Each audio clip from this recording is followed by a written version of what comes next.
ପ୍ରିୟ ଆତ୍ମନ୍, ଚକ୍ରଭେଦନ ସାଧନର କ୍ରମ କେବେ କେବେ ମୁନିମାନେ ଭୁଲି ଯାଆନ୍ତି, କେବେ କେବେ ଶିକ୍ଷକ ମଧ୍ୟ। ମାତ୍ର ମୁନି ସମାଜର ସାଧନ ଭାଗ ଗୋପନୀୟ ହୋଇଥିବା ଯୋଗୁଁ ଲିପିବଦ୍ଧ କରାଯାଇ ପାରୁନାହିଁ। ତେଣୁ ଏପର୍ଯ୍ୟନ୍ତ ଲେଖାଯାଇ ନାହିଁ।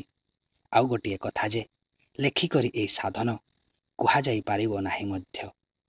ସଦସ୍ୟ ସମ୍ମୁଖରେ ବସି ତାକୁ ସାଧନ ଦେଖାଇ ନଦେଲେ ସଦସ୍ୟ ଶିଖିପାରିବ ନାହିଁ। ନହେଲେ ଏ ସାଧନ ବହୁତ ସରଳ, ସୁଗମ, ସ୍ୱାଭାବିକ, ପ୍ରାକୃତିକ ଏବଂ ବୈଜ୍ଞାନିକ। ମାତ୍ର 10-12 ମାସ ଶ୍ରଦ୍ଧା, ପ୍ରେମ ଏବଂ ନିୟମର ସହ ନ କଲେ ଏହା ଠିକ୍ ହୁଏ ନାହିଁ। କେବଳ ଥରେ ଦେଖି ଲୋକେ ସର୍ବଦା ଏହାର କ୍ରମକୁ ପଚାରି ବ୍ୟର୍ଥରେ ସ୍ୱୟଂ ନିଜର ସମୟ ନଷ୍ଟ କରନ୍ତି ଏବଂ ଶିଖାଇଥିବା ଲୋକକୁ ମଧ୍ୟ କଷ୍ଟ ଦିଅନ୍ତି। ଶିଖି କରନ୍ତୁ, ଯାହା ଜାଣିଛନ୍ତି ସେ ଅନୁସାରେ ମାସେ 15 ଦିନ କରି ପୁଣି ଯାହା ଶଙ୍କା ହେବ ପଚାରନ୍ତୁ। ଏହା ଉପରେ ଏହି ପ୍ରଶ୍ନ ହୋଇପାରେ ଯେ ମାସେ 15 ଦିନ ଭ୍ରମବଶତଃ କୌଣସି ସାଧନକୁ ଯଦି ଭୁଲ ଭାବେ କରନ୍ତି ତେବେ କ'ଣ ହେବ? କିଛି ହେବ ନାହିଁ, ବାସ୍ ଲାଭ କମ୍ ହେବ। ଏ ସାଧନର ବୈଶିଷ୍ଟ୍ୟ ଏଇଆ ଯେ ଆପଣ କିଛି ଭୁଲ କଲେ ମଧ୍ୟ ଏଥିରେ କ୍ଷତିର ସମ୍ଭାବନା ନାହିଁ। ମାତ୍ର ସର୍ତ୍ତ ଏଇଆ ଯେ ଅନ୍ୟର ଶିଖାଇଥିବା ସାଧନ ଏଥିରେ ମିଶାଇବେ ନାହିଁ, ପୁସ୍ତକରୁ ଦେଖି ମଧ୍ୟ କରିବେ ନାହିଁ। କ୍ଷତିର ସମ୍ଭାବନା ସେତେବେଳେ ହେବ ଯେବେ ଆପଣ ସାଧନ କରିବା ସମୟରେ କୌଣସି ଅନ୍ୟ ପୁସ୍ତକର ଲେଖା ହୋଇଥିବା ବିଧିରେ ବା କୌଣସି ଅନ୍ୟ ମହାତ୍ମାଙ୍କ ନିର୍ଦ୍ଦେଶିତ ବିଧିରେ ବା ସାଧନର ଆଗରୁ ବା ପରେ ଆପଣ ଅନ୍ୟ ପ୍ରକାରର ପ୍ରାଣାୟାମ ମଧ୍ୟ କରନ୍ତି। କେବେ ହେଲେ କୌଣସି ଅନ୍ୟ ବିଧିରେ ଆପଣ ଶ୍ୱାସ ସହିତ ଖେଳାଖେଳି କରିବା ଉଚିତ ନୁହେଁ।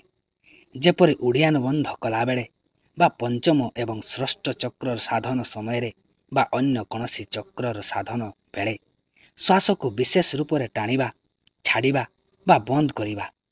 ଶ୍ୱାସ ସଙ୍ଗରେ ଏସବୁ ବିଧି ଖେଳାଖେଳି କରିବା ଯୋଗୁଁ ଅନେକ ରୋଗ ହୋଇଥାଏ ଏବଂ ସାଧକ କେବେ କେବେ ପାଗଳ ମଧ୍ୟ ହୋଇଯାଇପାରେ। ମୁନି ସମାଜର ସଦସ୍ୟମାନଙ୍କୁ କେବେ କୌଣସି ଅବସ୍ଥାରେ ମଧ୍ୟ ଶ୍ୱାସ ସଙ୍ଗେ ଖେଳାଖେଳି କରିବାକୁ କୁହାଯାଇ ନାହିଁ। ଭସ୍ତିକା ବା ନାଡ଼ି ସଂଶୋଧନ ପ୍ରାଣାୟାମ ପ୍ରଥମେ ତ କିଛି ଭଲ ଜଣାଯାଏ, ମାତ୍ର ପରେ ଅନେକ ରୋଗର କାରଣ ହୋଇଥାଏ। ମୁନି ସମାଜର ସାଧନ ସଙ୍ଗରେ କେତେକ ଅନେକ ପ୍ରକାରର ବ୍ୟାୟାମ, ଡ୍ରିଲ୍, ଡମ୍ବଲ ଏବଂ ମୁଗ୍ଦର ମଧ୍ୟ ଭାଙ୍ଗନ୍ତି। ଏହା ବହୁତ ହାନିକାରକ। ଦୌଡ଼ିବା ଏବଂ ପହଁରିବା ମଧ୍ୟ କ୍ଷତିକାରକ। ଏହାଦ୍ୱାରା ଶ୍ୱାସ ଅଧିକ ଏବଂ ଅସ୍ୱାଭାବିକ ରୂପରେ ଚାଲିବାରେ ଲାଗେ। ଏଥିଯୋଗୁଁ କ୍ଷତିର ସମ୍ଭାବନା ଅଧିକ। ମୁନି ସମାଜର ବହୁତ ସଦସ୍ୟ ସାଧନ ସମୟରେ ସ୍ୱାଧ୍ୟାୟ କେବେ କରନ୍ତି ନାହିଁ। ସ୍ୱାଧ୍ୟାୟର ଅର୍ଥ ନିଜର ସକୁ ବା ନିଜେ ନିଜକୁ ପଢ଼ିବା। ଯେଉଁ ପୁସ୍ତକରେ ଆତ୍ମଜ୍ଞାନ ବା ଆତ୍ମଶକ୍ତି ଏବଂ ଆତ୍ମବଳର ମହିମା ବର୍ଣ୍ଣନା କରାଯାଇଛି ସେ ପୁସ୍ତକର ପଠନ ଏବଂ ସେ ଜ୍ଞାନ ଏବଂ ବିଚାରର ମନନକୁ ସ୍ୱାଧ୍ୟାୟ ମଧ୍ୟ କହିବା। କୌଣସି ମତବାଦୀ ପୁସ୍ତକର ବର୍ଣ୍ଣନା ସ୍ୱାଧ୍ୟାୟ ନୁହେଁ। ଯେଉଁ ପୁସ୍ତକରେ ମତବାଦୀ ଈଶ୍ୱରର ମହିମା ବା କଥା ରହିଛି ତାହାର ପଠନ କେବଳ ବ୍ୟର୍ଥ ନୁହେଁ, ହାନିକାରକ ମଧ୍ୟ। ଅନ୍ୟର ତିଆରି ଯୋଗ ଗ୍ରନ୍ଥ ପଠନ ମଧ୍ୟ ହାନିକାରକ। କାରଣ ଏପରି ଗ୍ରନ୍ଥକୁ ଦେଖି ଆପଣ ତାହାର କୌଣସି ସାଧନ କରି ତା'ର ପରୀକ୍ଷା କରିବାକୁ ବସିବେ। ଏହାଦ୍ୱାରା ବହୁତ ବଡ଼ ସଙ୍କଟରେ ପଡ଼ିଯିବାର ସମ୍ଭାବନା ରହିଛି। ମୁନି ସମାଜର ଗ୍ରନ୍ଥ ପଢ଼ିଲେ ନିଷ୍ପକ୍ଷ ସତ୍ୟ, ସରଳ ଏବଂ ସ୍ୱାଭାବିକ ଆତ୍ମଜ୍ଞାନ ଏବଂ ସାଧନ ଆପଣଙ୍କୁ ମିଳିବ। କିନ୍ତୁ ଅନ୍ୟର ଗ୍ରନ୍ଥ ପଢ଼ିଲେ ଏହା ପାଇପାରିବେ ନାହିଁ। ଅନ୍ୟ କାହାରି ଗ୍ରନ୍ଥ ପଢ଼ିଲେ ମୁନି ସମାଜର ପଥରୁ ଭ୍ରଷ୍ଟ ହୋଇଯିବାର ସମ୍ଭାବନା ରହିଛି। କାରଣ ଆଉ ସବୁଥିରେ ଈଶ୍ୱରୀୟ ଜ୍ଞାନ ଅଧିକ, ଆତ୍ମଜ୍ଞାନ ନାମ ମାତ୍ର। ମୁନି ସମାଜର ଯେଉଁ ସଦସ୍ୟମାନଙ୍କର ଜ୍ଞାନ ପରିପକ୍ୱ ହୋଇଯାଇଛି ସେ ଅନ୍ୟ ଗ୍ରନ୍ଥକୁ ଦେଖି ସେ ଅନୁସାରେ ଚାଲନ୍ତି ନାହିଁ। ସେ ସତ୍ୟାସତ୍ୟକୁ ଭଲ ଭାବରେ ଜାଣିଯାଇଛନ୍ତି ଏବଂ ମୁନି ସମାଜର ପୁସ୍ତକକୁ ବାରମ୍ବାର ପଢ଼ି ତାହାର ଜ୍ଞାନ ଭଲ ଭାବରେ ବୁଝି ନେଇଛନ୍ତି। ସେମାନେ ଚାହିଁଲେ ଯେକୌଣସି ପୁସ୍ତକ ଦେଖିପାରନ୍ତି, ସେଥିରେ କିଛି କ୍ଷତି ନାହିଁ। କିନ୍ତୁ ଯାହାର ଜ୍ଞାନ ବର୍ତ୍ତମାନ ପରିପକ୍ୱ ହୋଇନାହିଁ ଆଉ ଯେଉଁମାନେ ଜନ୍ମସାରା ବ୍ୟର୍ଥ ଗ୍ରନ୍ଥ ଦେଖିଛନ୍ତି, ବର୍ତ୍ତମାନ ମୁନି ସମାଜର ସଦସ୍ୟ ହେବା ପରେ ମଧ୍ୟ ମୁନି ସମାଜର ତିଆରି ଗ୍ରନ୍ଥ ପାଠ ଏବଂ ସ୍ୱାଧ୍ୟାୟ କରନ୍ତି ନାହିଁ, ସେମାନେ କେବେ ଉନ୍ନତି କରିପାରିବେ ନାହିଁ। ଏପରି ଲୋକର ସାଧନ କେବେ ଠିକ୍ ହେବ ନାହିଁ। ସାଧନ ସମୟରେ ଆପଣ ନିଜର ଆତ୍ମାକୁ ନିଜର ପ୍ରତି ଅଙ୍ଗରେ, ପ୍ରତି କଣରେ, ପ୍ରତି ଇନ୍ଦ୍ରିୟରେ, ପ୍ରତି ଗଣ୍ଠିରେ ଏବଂ ପ୍ରତି ଚକ୍ରରେ ଘୋରାଇ ନିଜେ ନିଜର ଶରୀର, ମନ ଏବଂ ପ୍ରାଣକୁ ନିଜ ଆତ୍ମାରେ ନିଜର ଆତ୍ମବଳ ଦ୍ୱାରା ସ୍ଥିତ କରାଇବେ। ଏ ଜୀବ ବା ଏ ଆତ୍ମା ନିଜେ ଜ୍ଞାନମୟ ଏବଂ ବିଚାରମୟ। ଆପଣଙ୍କ ବିଚାର ଯେପରି ସେପରି ଆପଣ ଆପଣଙ୍କୁ ବୁଝନ୍ତି ତାହା ଏବଂ ସେହିପରି ଆପଣ ମଧ୍ୟ ମତବାଦୀ ପୁସ୍ତକକୁ ଦେଖିଲେ ବା ପଢ଼ିଲେ ଆପଣଙ୍କ ହୃଦୟରେ ଦାସତ୍ୱର ଭାବ ଉଦୟ ହୋଇଥାଏ। ମତବାଦୀ ହୋଇ ଆପଣ ଏହା ବୁଝିବେ ଯେ ମୁଁ କେବଳ ଭଗବାନଙ୍କର ଗୋଲାମ ବା ଦାସ ହୋଇ ଭଗବାନଙ୍କ ଅଧୀନରେ ରହିବି। ମତବାଦ ଶିଖାଇଥାଏ ଯେ ଭଗବାନ ଯାହା ଚାହିଁବେ ତାହା ହିଁ ହେବ। ଭଗବାନ ନ ଚାହିଁଲେ ମୁଁ ନା ଉନ୍ନତି କରିପାରିବି ନା ନିରୋଗ ହୋଇପାରିବି। ଯାହା ବି ହେଉ, ଯେତେ ଉନ୍ନତି କଲେ ମଧ୍ୟ ଭଗବାନ ହୋଇପାରିବି ନାହିଁ। ଭଗବାନ ଠାରୁ ବଡ଼ ହୋଇପାରିବି ନାହିଁ। ଦୁଃଖମୟ ସଂସାର ଏବଂ ରୋଗର ଘର ଶରୀରକୁ ତ ଆସିଛି, ଯଦି ଭଗବାନ ଚାହିଁବେ ତ ସୁଖୀ ହେବି। ଯଦି ଆପଣଙ୍କ ବିଚାର ଏପରି ହେବ ତେବେ ଆପଣଙ୍କ ଆତ୍ମା ମଧ୍ୟ ସେପରି ହୋଇଯିବ। ଏପରି ଆତ୍ମାକୁ ଆପଣ ଆପଣଙ୍କ ଶରୀରର ପ୍ରତି ଅଙ୍ଗ ଏବଂ ପ୍ରତି କଣରେ ଘୋରାଇ କିଛି ଲାଭ ପାଇପାରିବେ ନାହିଁ। ତେଣୁ ଏସବୁ ବିଚାର ଗୁଡ଼ିକୁ ବାହାର କରିଦେଇ ଆତ୍ମାକୁ ଉଚ୍ଚ ଏବଂ ବଳବାନ କରିବା ପାଇଁ ମୁନି ସମାଜର ପୁସ୍ତକ ଗୁଡ଼ିକର ପାଠ ନିତାନ୍ତ ଆବଶ୍ୟକ ଏବଂ ଅତି ଜରୁରୀ। ଅଧିକ ସମୟ ନଦେଲେ ମଧ୍ୟ କିଛି ସମୟ ଦେଲେ ଚଳିବ। କୌଣସି ପୁସ୍ତକକୁ ଧରନ୍ତୁ ଏବଂ ତାହାର ବିଚାର ସଙ୍ଗେ ସଙ୍ଗେ ଅଳ୍ପ ଅଳ୍ପ ପାଠ କରି କିଛି ଦିନରେ ସମାପ୍ତ କରନ୍ତୁ। ପୁଣି ତୃତୀୟ, ଚତୁର୍ଥ, ପଞ୍ଚମ ଏହିପରି ସବୁ ସମାପ୍ତ କରି ପୁଣି ପ୍ରଥମରୁ ଧରନ୍ତୁ। ଏହି କ୍ରମରେ ଜୀବନ ସାରା ପାଠ କରିବା ଉଚିତ। ମୁନି ସମାଜର ପୁସ୍ତକମାନଙ୍କ ମଧ୍ୟରେ ପ୍ରଥମ ପୁସ୍ତକ ତାକୁ କୁହାଯିବ ଯାହା ଆପଣ ପ୍ରଥମେ ପଢ଼ିବେ। ଏହିପରି ପ୍ରତ୍ୟେକ ଦିନ ସ୍ୱାଧ୍ୟାୟ ନ କଲେ ଆପଣ ସାଧନରୁ ପୂର୍ଣ୍ଣ ଲାଭ ପାଇପାରିବେ ନାହିଁ। ସ୍ୱାମୀ ରାମତୀର୍ଥ ଏବଂ ବିବେକାନନ୍ଦ ଆତ୍ମାର ମହତ୍ଵ ମାନୁଥିଲେ ମଧ୍ୟ ରାମଙ୍କ, ଗଙ୍ଗାଙ୍କ ଏବଂ କାଳୀଙ୍କର ଭକ୍ତି ଦ୍ୱାରା ପୂର୍ଣ୍ଣ ଥିଲେ। ଏମାନଙ୍କୁ ପେଟପୁରା ସ୍ତୁତି କରୁଥିଲେ ଆଉ ଏମାନଙ୍କର ଭରସା କରୁଥିଲେ। ଏମାନଙ୍କ ସଙ୍ଗେ ମିଶିଯିବା ଅର୍ଥ ନିଜେ ପରମ ପଦରେ ପହଞ୍ଚିଯିବା ବୋଲି ବୁଝୁଥିଲେ। ଏ ଜ୍ଞାନର ଏହା ଫଳ ହେଲା ଯେ ଏ ଗଙ୍ଗାର ଭକ୍ତି ଦ୍ୱାରା ସ୍ୱାମୀ ରାମତୀର୍ଥ ଶୀଘ୍ର ଗଙ୍ଗାରେ ବୁଡ଼ିଗଲେ ଏବଂ ସ୍ୱାମୀ ବିବେକାନନ୍ଦ ଶୀଘ୍ର କାଳୀଙ୍କ ହାତରେ ଚାଲିଗଲେ। ସ୍ୱାମୀ ରାମତୀର୍ଥ, ସ୍ୱାମୀ ବିବେକାନନ୍ଦ ଏବଂ ସ୍ୱାମୀ ଶଙ୍କରାଚାର୍ଯ୍ୟ ଆତ୍ମଜ୍ଞାନୀ ଥିଲେ ଏବଂ ନିଜର ଆତ୍ମାକୁ ବ୍ରହ୍ମ ବୋଲି ମାନୁଥିଲେ। ମାତ୍ର ଏମାନଙ୍କର ଗ୍ରନ୍ଥ ଗୁଡ଼ିକ ଯେତେବେଳେ ଦୋଷମୁକ୍ତ ନୁହେଁ, ଅନ୍ୟମାନଙ୍କର କଥା କ'ଣ କହିବା? ଗୀତାକୁ ପଢ଼ି ମଧ୍ୟ ଲୋକେ ଆତ୍ମାର ମହତ୍ଵ ନ ବୁଝି ହରେ କୃଷ୍ଣ କହି କୀର୍ତ୍ତନ ପଛରେ ପାଗଳ ହେଉଛନ୍ତି। ଗୀତାରେ ଯୋଗ ଏବଂ ଆତ୍ମଜ୍ଞାନର ବର୍ଣ୍ଣନା ଏତେ କମ୍ ଏବଂ ଏପରି ଭାବରେ ରହିଛି ଯେ କେହି ଗୀତା ପଢ଼ି ପୂର୍ଣ୍ଣ ଆତ୍ମଜ୍ଞାନୀ ବା ଯୋଗୀ ହୋଇପାରୁନାହିଁ। ଗୀତା ପଢ଼ିବା ଲୋକେ ମଧ୍ୟ କୃଷ୍ଣଚନ୍ଦ୍ରଙ୍କ ଦାସତ୍ୱ ଏବଂ ଗୋଲାମୀରେ ବୁଡ଼ି ରହିଛନ୍ତି। ଗୀତା ଆଧ୍ୟାତ୍ମିକ ଜ୍ଞାନପୂର୍ଣ୍ଣ ପୁସ୍ତକର ବା ବ୍ରହ୍ମଜ୍ଞାନ କୁହାଯାଉଥିବା ପୁସ୍ତକ ଗୁଡ଼ିକରେ ଯେତେବେଳେ ଏ ଅବସ୍ଥା, ସେତେବେଳେ ପୁରାଣ, ଇଞ୍ଜିଲ ଏବଂ କୁରାନର କଥା କ'ଣ କହିବା? ଏସବୁ ଗ୍ରନ୍ଥ ତ ମତବାଦୀ ଜ୍ଞାନରେ ପରିପୂର୍ଣ୍ଣ, ଯାହା ସାଧନ ପାଇଁ ବିଷତୁଲ୍ୟ। ବ୍ରହ୍ମ ମୁହୂର୍ତ୍ତରେ ପ୍ରାତଃ କାଳରେ ସୂର୍ଯ୍ୟ ଉଦୟର ଅନେକ ଆଗରୁ ଉଠି ପ୍ରଥମେ ପ୍ରଣବ ସହିତ ଶୁଭ ଭାବନା କରନ୍ତୁ। ଏଥିରେ ଏ ପ୍ରଭାବ ରହିଛି ଯେ ଏହାକୁ ପଢ଼ି ମନୁଷ୍ୟ ଆନନ୍ଦରେ ମଗ୍ନ ହୋଇ ଯୋଗପଦରେ ପହଞ୍ଚିଯାଏ। ଏହାଛଡ଼ା ଶରୀର ମଧ୍ୟ ଉତ୍ସାହ ଏବଂ ବଳରେ ପୂର୍ଣ୍ଣ ହୋଇ ହସି ଉଠେ। ମାତ୍ର ଏହା ତେବେ ହେବ ଯେତେବେଳେ ପ୍ରଣବ ଯୁକ୍ତ ଏ ମନ୍ତ୍ର ଗୁଡ଼ିକର ଉଚ୍ଚାରଣ ଆଗରେ ବସି ଶୁଣି ନିଆଯିବ ଏବଂ ସେହିପରି ଉଚ୍ଚାରଣ କରାଯିବ। ଅନ୍ୟ ପ୍ରକାର ଉଚ୍ଚାରଣ କଲେ କିଛି ହେବ ନାହିଁ। ଶୁଭ ଭାବନା ପରେ ଚକ୍ରଭେଦନ ରୂପକ ଅଷ୍ଟାଙ୍ଗ ଯୋଗ କରିବା ପାଇଁ ସୁଖାସନରେ ରହି ତଳର ପ୍ରଥମ ଚକ୍ରଠାରୁ ଯୋଗ ଶିକ୍ଷକ ଦେଇଥିବା ବିଧିରେ ସାଧନ ଆରମ୍ଭ କରି ଉପରକୁ ଉଠିବାକୁ ହେବ।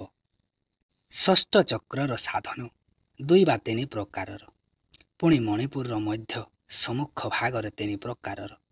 ପୁଣି ମେରୁଦଣ୍ଡ 2 ପ୍ରକାରର ଏବଂ ପୁଣି କରୁଥିଲେ ଅନାହତ ଚକ୍ରର 1 ପ୍ରକାରର। ମଣିପୁର ଚକ୍ରର ସାଧନ କରିବା ବେଳେ ଅଧେ ସମୟ ପର୍ଯ୍ୟନ୍ତ ତାହାର ଧ୍ୟାନ ଅନାହତ ଚକ୍ରରେ ରହେ। ପୁଣି ଏକାଦଶ ଚକ୍ରର ସାଧନ ହୋଇଥାଏ। ଏକାଦଶ ଚକ୍ରର ସାଧନ 4 ପ୍ରକାରର। ସବୁ ଚକ୍ରର ସାଧନା କରୁଥିବା ସମୟରେ ପ୍ରତ୍ୟାହାର, ଧାରଣା, ଧ୍ୟାନ ଇତ୍ୟାଦି ନିୟମ ପାଳନ କରିବା ଉଚିତ। ଦ୍ୱାଦଶ ଚକ୍ରର ସାଧନ 5 ପ୍ରକାରର। ତ୍ରୟୋଦଶ ଚକ୍ରର ସାଧନ ମଧ୍ୟ 4 ପ୍ରକାରର। ପୁଣି ପଶୁମୁଦ୍ରା ମଧ୍ୟ 3 ପ୍ରକାରର। କାଳୀମୁଦ୍ରା ମଧ୍ୟ 3 ପ୍ରକାରର। ଆଜ୍ଞାଚକ୍ର ତ୍ରିକୁଟିର ସାଧନ 9 ପ୍ରକାରର। ଏ ସାଧନ ବହୁତ ସରଳ। ଏହାକୁ ବାଳକ, ବୃଦ୍ଧ, ଯୁବକ, ନିର୍ବଳ, ବଳବାନ, ରୋଗୀ ଏବଂ ନିରୋଗ ସମସ୍ତେ ସୁଖରେ କରିପାରିବେ। ସାଧନା କଲା ସମୟରେ ଯଦି କେଉଁଠି କଷ୍ଟ ହୁଏ ତେବେ ଜାଣି ନିଅନ୍ତୁ ଯେ କହିଥିବା ଲୋକ କେଉଁଠି ଭୁଲ କରିଛି। ଏ ଯୋଗର ଶିକ୍ଷା ସେ ଦେଇପାରେ ଯେ ମୁନି ସମାଜର ଗ୍ରନ୍ଥକୁ ବିଚାରର ସହିତ କେତେଥର ପଢ଼ି ସାରିଛି ଏବଂ ବହୁତ ମନନ କରି ଭଲ ଭାବରେ ପଢ଼ି ସାରିଛି। ଏହାଛଡ଼ା ଏ ସାଧନ ଶିକ୍ଷା ସେ ଦେଇପାରେ ଯେ ଶିକ୍ଷା ଲାଭ କରି ପ୍ରାୟ 1 ବର୍ଷ ପର୍ଯ୍ୟନ୍ତ ବିଧି ଅନୁସାରେ ଅଭ୍ୟାସ କରିଛି। ଏ ସାଧନର ଶିକ୍ଷା ସେ ଦେଇପାରେ ଯେ ସାଧନକୁ ଅନେକ ଥର ଦେଖିଛି ଏବଂ ଦୀକ୍ଷା କର୍ମରେ ଏବଂ ସତ୍ସଙ୍ଗରେ ଅନେକ ଥର ସମ୍ମିଳିତ ହୋଇଛି। ବର୍ଷକ ମଧ୍ୟରେ ଅନେକ ଥର ଶିକ୍ଷାରେ ମୁନି ସମାଜର ପ୍ରତ୍ୟେକ ସଦସ୍ୟ ସମ୍ମିଳିତ ହୋଇପାରନ୍ତି ଯଦି ସେମାନେ ଚାହାନ୍ତି। ଯେଉଁ ସଦସ୍ୟମାନେ ସାଧନ ଶିକ୍ଷା କରି ସାଧନ କରୁଛନ୍ତି ସେମାନଙ୍କୁ କେତେଥର ସାଧନ ଶିକ୍ଷାରେ ସମ୍ମିଳିତ ହୋଇ ନିଜର ସାଧନକୁ ନିଭ୍ରାନ୍ତ, ସ୍ପର୍ଶ, ଶୁଦ୍ଧ ଏବଂ ପରିପକ୍ୱ କରିନେବା ଉଚିତ। ଥରକର ଶିକ୍ଷାରେ ସାଧନ ଜ୍ଞାନ ନିଭ୍ରାନ୍ତ ଏବଂ ଶୁଦ୍ଧ ହୁଏ ନାହିଁ। ଏପରି ନୁହେଁ ଯେ ଅଧିକ ଥର ଦେଖି ସାଧନ କଲେ ଭଲ ହେବ। ଥରେ ଦେଖି ଏବଂ ଦୀକ୍ଷା ନେଇ ସାଧନ ଆରମ୍ଭ କରିଦେବା ଉଚିତ।